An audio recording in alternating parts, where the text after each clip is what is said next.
इयत्ता 8वी मार्गदर्शिका. आता आपण आजपासून चालू करत आहोत मराठी मीडियमवाल्यांचं म्हणजेच सेमी मराठीवाल्यांचं इंग्लिश हा विभाग. इंग्लिश हा विभाग आपल्याला येत असतो 50 मार्काला. किती मार्काला असतो? 50 मार्काला.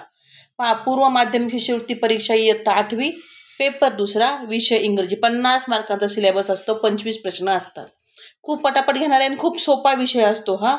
तर सगळ्यात पहिल्यांदा आहे, सर्वात पहिला टॉपिक आहे आपला व्होकॅब्युलरी. काय व्होकॅब्युलरीचा अर्थ काय होतो? शब्दसंग्रह, म्हणजे डिक्शनरी. तुमची डिक्शनरी कशी आहे, म्हणजे डिक्शनरी कोणती? पुस्तक नाही, तुमच्या डोक्यामध्ये किती शब्दसंग्रह आहे, तुम्हाला किती लँग्वेज बद्दलची माहिती आहे, तुम्हाला शब्दांबद्दल किती नॉलेज आहे. ठीक आहे, तुमची डिक्शनरी किती मोठी आहे पाहिलं जातं.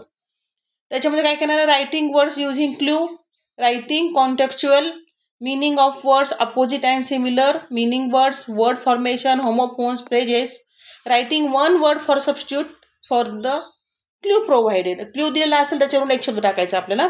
गेसिंग द मिनिंग ऑफ वर्ड्स, आणि शब्दाचा अर्थ ओळखा. याच्यासाठी फक्त तुमचं वाचन खूप असायला हवंय, अवांतर वाचन पण खूप हवंय, त्यामुळे आपला शब्दसंग्रह सुधारतो. पहिला प्रश्न पाहूयात. प्रॅक्टिस सेट 1 मधला पहिला 1.1 मधला पहिला प्रश्न. If chillies are hot then apples are. आता चिली म्हणजे काय? मिरची. मिरची कशी आहे? हॉट म्हणजे तिखट. तर ॲपल कसे असणार?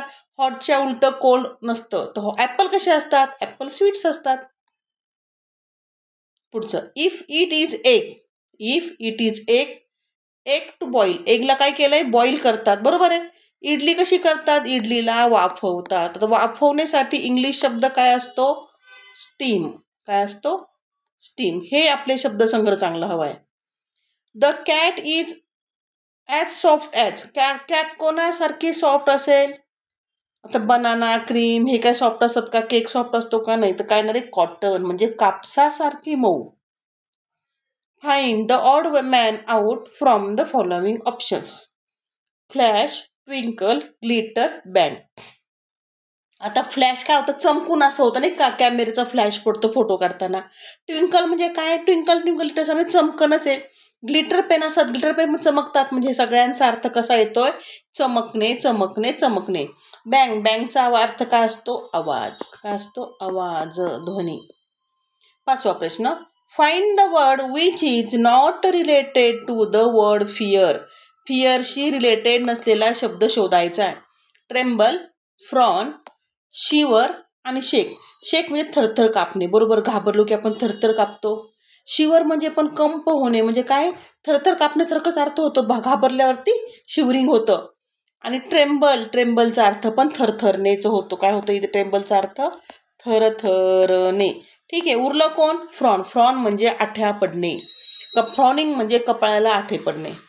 उत्तर येणार आहे आपलं दुसरं. पुढचा प्रश्न. Sagar is dash land for agriculture purpose. Find 2 correct option. Sagar land शोधतोय, म्हणजे जमीन शोधतोय. कशासाठी? ॲग्रिकल्चर पर्पज म्हणजे शेतीसाठी. काय ना रे, शोधण्याला काय तो searching.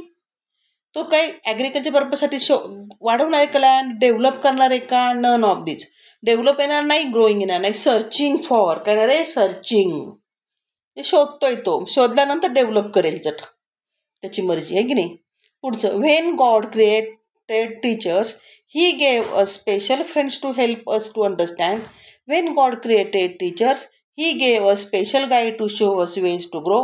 Really God created teachers in his wisdom and his grace to make our world a better place. Find out the word which is not related to the above extract. Extract म्हणजे हा passage, हा stanza. Poem, ठीक आहे, हे poem लिहिलं असणार आहे, त्यामुळे पोएम पोएम आहे, पोएमचा तुकडा आहे, कडवं आहे, स्टांजा आहे, त्यामुळे पोएम याच्याशी रिलेटेड होतं का? होतं. पोएट, ठीक आहे, कोणीतरी लिहिली असेल, पोएट असेल किंवा पोएटेस असेल, हे दोघंही रिलेटेड होतात, तिघही रिलेटेड होतात.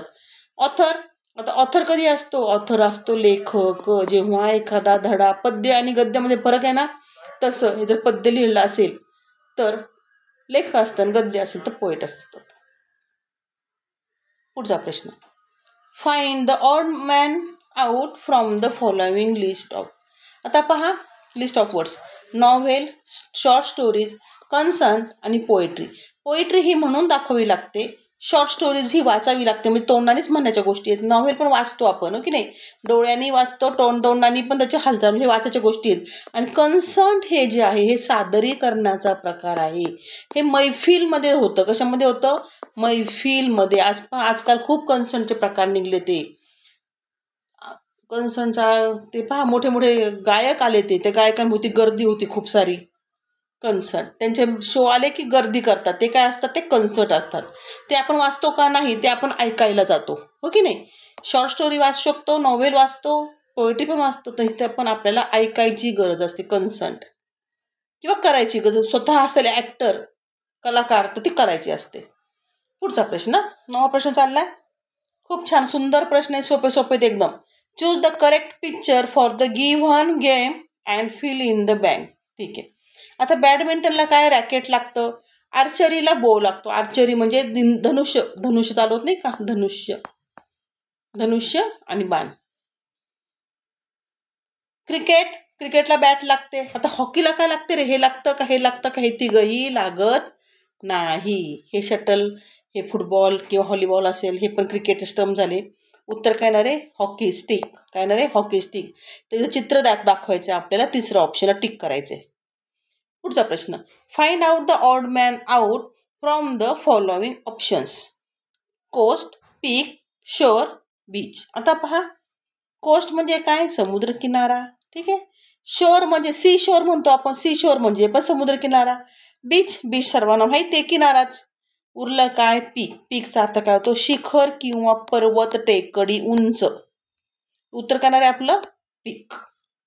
11वा प्रश्न चाललेला आहे. Find out the word which is related to the election process. आता इलेक्शन प्रोसेसची माहिती पाहिजे आपल्याला. इलेक्शन म्हणजे निवडणे, वोटिंग म्हणजे मतदान करणे, बॅलेट मशीन माहिती आहे आपल्याला, आपण चिठ्ठ्या टाकतो. किंवा आजकाल काय झालेलं आहे, बॅलेट मशीनला ते बटन आले, ते बटन दाबायचे, पी आवाज आल्याशिवाय तिथून हलायचं नाही. आणि एक शेवटचा ऑप्शन असतं, काय असतो? नो, नाटा का नोटा, नन ऑफ दिस. बरं, आता कम्पेरिंग येईल का त्याच्यामध्ये? कम्पेरिंग म्हणजे तुलना करणं येणार. अ कंपनी म्हणजे काय? सोबत नाही येणार. क्रॉसवर्ड तर माहिती आहे आपल्याला, तुम्ही ते नाही का शब्द खेळ खेळता, क्रॉसवर्ड असतात असे असे असे असे, ते क्रॉसवर्ड असतं. राहिलं काय? आता छोटंसं करू, थोडंसं, हां दिसेल तुम्हाला. काय ना रे? कॅनव्हसिंग. कॅनव्हसिंगचा अर्थ असतो प्रचार. आपण मराठीत खूप वेळा ऐकलंय, पण इंग्लिशमध्ये ऐकलेलं नसतं. पुढचा प्रश्न, find the similar word for the error. Error म्हणजे चूक.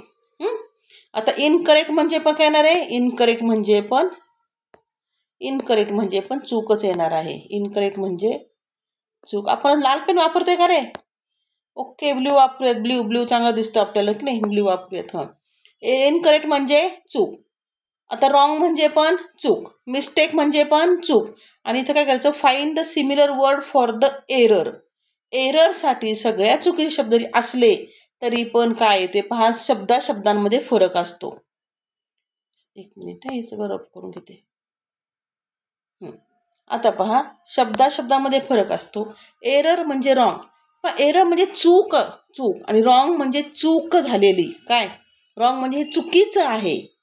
टेरर म्हणजे काय? भीती वगैरे येतं. इनकरेक्ट म्हणजे हे पण चुकीचं येतं. पण एरर म्हणजे मिस्टेक. प्रॉपर वर्ड काय रे? मिस्टेक. पहा, इथे हे सारखे वाटणारे शब्द दिलेत, पण प्रॉपर तिथे काय लागतंय? मिस्टेक शब्द लागणार आहे. पहिलं ऑप्शन आहे ना उत्तर. 13वा प्रश्न, if wheat corn has ears. Okay, then potatoes have. आता पोटॅटोला काय असतात? डोळे असतात ना. हे तुम्हाला होतं पहा, खुर्चीला काय हात, गंजाला काय मान होतं ना. 3री 5वीला काहीतरी असेल ते. आता व्हीट कॉर्न म्हणजे कणसाला काय असतात? इयर, कान असतात. तर पोटॅटोला काय असतात? आईज. घड्याळाला काय असतात? घड्याळाला पण हात असतात. खुर्चीला पाय आहेत पण चालत नाही, हात आहेत पण बघत नाही, काहीतरी आहे ना. त्याचं उत्तर खुर्ची येतं. तसातला हा प्रकार आहे. पुढचं, विच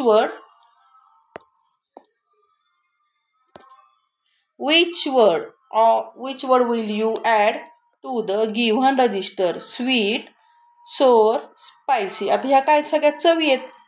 टंग म्हणजे काय? जीभ. जीभ ही चव आहे का? नाही, जिभेने आपण चव घेतो, त्यामुळे ही उत्तर येणार नाही. सॉल्टी ही चव आहे, त्यामुळे सॉल्टी उत्तर येणार आहे. हॅपी ही चव आहे का? नाही, हॅपी ही काय भावना आहेत आपल्या.